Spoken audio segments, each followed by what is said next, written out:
నమస్తే, నేను మీ Gopi. Welcome back to our channel. ఈరోజు మనతో వచ్చరికి పొలిటికల్ అనలిస్ట్ ఎమ్మంది రామారావు గారు ఉన్నారు. సార్ నమస్తే సార్. నమస్తే బాబు. టీడీపీ పార్టీకి చంద్రబాబు గారి తర్వాత నారా లోకేష్, జగన్ తర్వాత వాళ్ళ భారతి గారు ఉన్నారు, లేదా షర్మిల గారు ఉన్నారు. సో అదేవిధంగా జనసేన పార్టీకి పవన్ కళ్యాణ్ గారు తప్ప ఎవరు లేదు. అంటే బయట కొన్ని వార్తలు వస్తున్నాయి. మరి కొద్ది రోజుల్లో జనసేన పార్టీ పగ్గాలు రామ్ చరణ్ గారికి ఇవ్వబోతున్నారు కొన్ని వార్తలు వస్తున్నాయి. సో దీంట్లో వాస్తవం ఎంత? లేదండి, ఈ ప్రశ్నలోనే కొంత కన్ఫ్యూజన్ ఉంది. ఎందుకంటే జగన్మోహన్ రెడ్డి తర్వాత ఎవరున్నారంటే ఎవరు కనబడటం లేదు నాకు. భారతి గారు రారు అండి.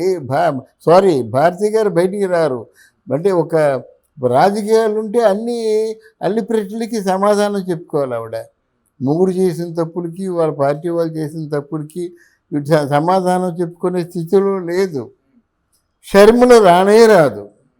మొత్తం దీనిలో కలిపి కాంగ్రెస్ పార్టీలో ఈ వైఎస్ఆర్ కాంగ్రెస్ పార్టీ కలిసేస్తే గుర్తుకు తీసుకున్నట్టుగా మొత్తం కాంగ్రెస్ పార్టీలో అధ్యక్షురాలుగా ఉంటుంది కనుక ఇంతో చేరదు.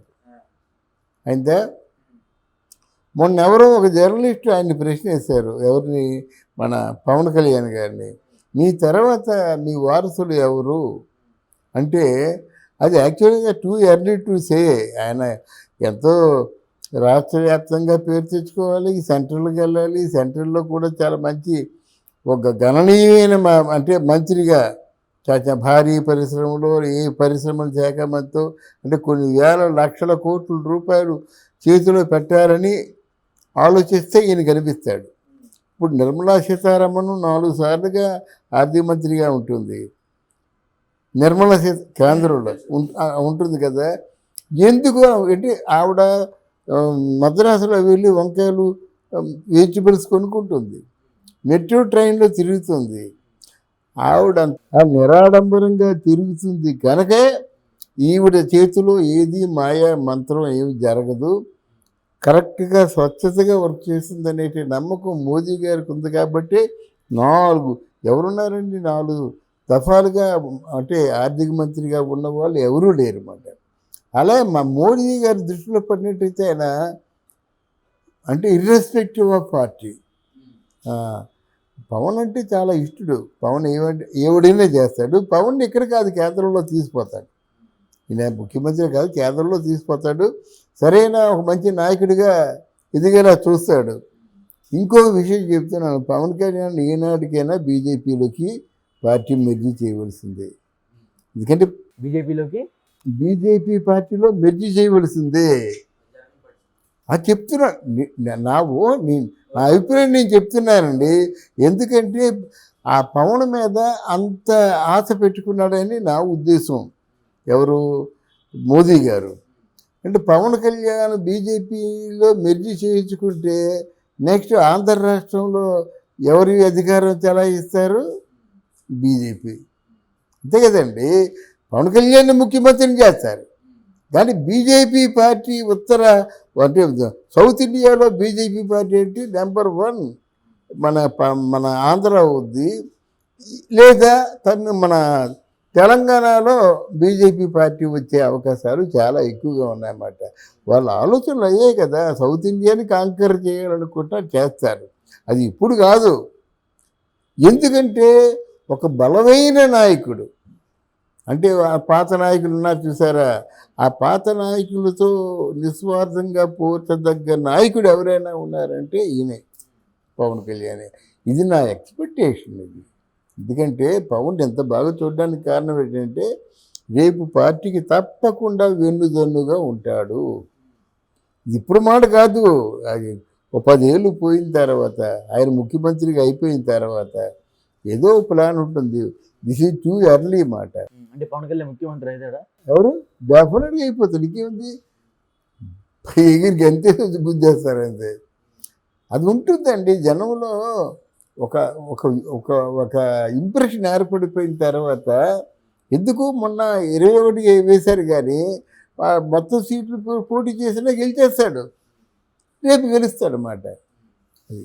సో ఇంకొకటి సార్, పవన్ కళ్యాణ్కి మనకు పాయింట్ మాట్లాడాలి మన తోడికి. ఈ పగ్గాలు ఎవరు చేయబడతారు? జనసేన పగ్గాలు ఎవరు చేయబడతారు? నెక్స్ట్ అది చెప్పారు కదా, నా కొడుకులు ఉన్నారు, చరణ్ ఉన్నాడు, నా కొడుకు అఖిలానందన్ అని చెప్పాడుగా, ఇద్దరు వారసులు అని చెప్పాడు. అంటే ఇంకొకటి నాగబాబుకి పగ్గాలు ఎవరంటారా? నాగబాబుకి పగ్గాలంటే నాగబాబుకి రాజకీయం తెలీదు, ఆవేశం ఎక్కువ. ఆవేశం రాజకీయాల్లో ఉండకూడదు. నాగబాబు కూడా కష్టపడాలి, మరి ఆ ఓపిక ఉంటుందా లేదు. ఏదో నామినేటెడ్ పోస్ట్ ఇచ్చి ఏదో ఆయనకి చేస్తారు, లేదా రాజ్యసభకు పంపిస్తారు. సో ఇంకొకటి పవన్ కళ్యాణ్ గారి సినిమా ఓజీ ఎప్పుడు రాబోతుందంటారు? అంటే ఇంకా షూటింగ్ ఇంకా ఇంకెక్కడండి, ఇక షూటింగ్ ప్లానే లేదు కదా. అసలు ముందు దానిపై హరిహర వీరమల్లు రిలీజ్ అయిపోవాలి.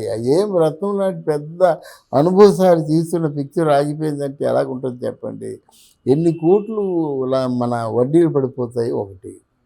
రెండోది ఓజీ ఉంది. ఆ ఓజీ కంటే ముందు ఉస్తాద్ భగత్ సింగ్ ఉంది. దాని పేచ వరకు ఉందన్నమాట. ఏదైనా ఇప్పుడు ఇంకో నెల పోతే కానీ ఆయన ప్లాన్ చేయలేడు ఆయన. అంటే ఇంకోటి అన్నారు మామూలుగా రాజకీయ వర్గాలు, ఇంకా పవన్ కళ్యాణ్ గారు ఈ ఒక్క సినిమా తప్ప మిగతా సినిమాలు ఇంకా చేయలేరు అన్నట్టు మాట్లాడుతున్నారు. దానికి ఏం చెప్తారు? లేదు, అలాగైతే మరి మనకి పెట్టుబడి ఇచ్చేయాలి. ఇంతవరకు సినిమాకి ఎంత పెట్టారో ఇచ్చేయాలన్నమాట. అంత డబ్బు ఇది లేదు ప్రస్తుతానికి. అంటే ఇప్పుడు సినిమాలు చేస్తారంటారు కంటిన్యూగా మళ్ళీ? లేడు, చేయడం కుదరదండి. ఆయన ఎప్పుడైతే 6 శాఖలు తీసుకున్నాడో మనం ఆలోచిద్దాం. 6 శాఖలకి న్యాయం చేయాలంటే ఆయన టైం కుదరదు. సినిమాలకి న్యాయం చేయాలంటే 6 శాఖలు కూడా అన్యాయం అయిపోతాయి. అప్పుడు ఎలాగుంటుంది? ఏదో ఒక నెల తీసుకొని ఆ ప్యాచ్ వరకు ఏ వరకు చేసుకోవాలి, అంతేగాని దీనికి గవర్నమెంట్కి గవర్నెన్స్కి దూరంగా ఉంటూ. అంటే ఇంకొకటి అప్పట్లో ఎన్టీఆర్ గారు సీఎంగా ఉంటేనే సినిమాలు చేశారు, ఇప్పుడు ఎందుకు చేయరంటారు పవన్ కళ్యాణ్ గారు?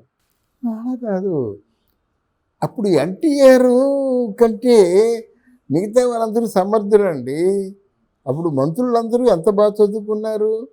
నెంబర్ 2 పొజిషన్లో చంద్రబాబు నాయుడు, నెంబర్ 3 పొజిషన్లో దగ్గుబాటి వెంకటేశ్వరరావు, నెంబర్ 4 పొజిషన్లో అశోక్ గజపతిరాజు, నెంబర్ 5 దేవేంద్ర గౌడ్, ఇలాగుండే యనమల రావు. అందరూ వద్దంటేనండి, వాళ్ళు పరిపాలనకి కొట్టిన పిండి బాగా చదువుకుని ఉన్నారు, ఉత్సాహంతో ఉన్నారు. ఎంత బాగా పరిపాలించాడు ఎన్టీ రామారావు. దానికి కారణం ఏంటంటే టీం అంతా మంచి టీం కుదిరింది, వాళ్ళే కదా అప్పుడు. అంటే ఇప్పుడు మీరు చెప్పే ప్రకారం కూటమి టీం సరిగా లేదా? ఎవరు కూటమి టీం సరిగా లేదా? అలా కాదు, కూటమి టీంలో కాదండి. వీళ్ళేంటంటే మళ్ళీ అంతటితో పవన్ కళ్యాణ్ చూపించినంత చొరవ చూపించగలిగిన వాళ్ళు ఒక మనోహరే ఉన్నాడు. తర్వాత ఎవరున్నారు? రేపు తెలియాలి ఏ మినిస్టర్ ఏం చేయాలి. ఇప్పుడు బాలశౌరి ఒకడు ఉన్నాడు, ఆ బాలశౌరి ఏదో ప్రాజెక్టులు తెచ్చుకున్నాడు. అలా నెమ్మదేదో ఆయన పేరు చంద్రశేఖర్ ఎవరు ఉన్నారు, పెమ్మసాని చంద్రశేఖర్ ఉన్నాడు, ఆయన ఏదో ప్రాజెక్టులు తెచ్చుకుంటున్నాడు. వీళ్ళందరూ నా బొందే అనుకుని ముందు నిలబడలేరు కదా. అదే టీడీపీ ఏంటంటే ఒక్క రామకృష్ణరాజు గారు చాలు, అరారాలు చాలు అంటే మొత్తం.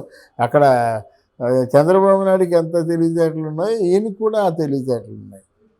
చూద్దాం ముందుకు ఎలా ఉంటుంది. Okay sir, thank you. Thank you అమ్మా.